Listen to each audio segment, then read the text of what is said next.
Update news. Chalisgaon शहरात वाहनधारकांची कोंडी। शहरातील अनेक भागातील आमदार मंगेशदादा चव्हाण यांच्या प्रयत्नाने व सार्वजनिक बांधकाम विभागाचे अधिकारी अनिल बैसाणे यांच्या मार्गदर्शनात सुरू असलेले रस्त्याची विकास कामे होत आहेत। रस्त्याचे विकास काम सुरू असल्यामुळे वाहनधारकांना रस्त्यावर जाताना चांगलीच कसरत करावी लागत आहे।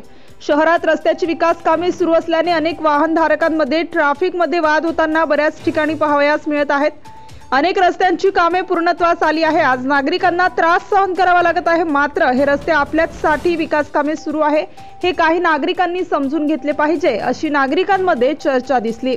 ब्युरो रिपोर्ट मुराद पटेल, चाळीसगाव।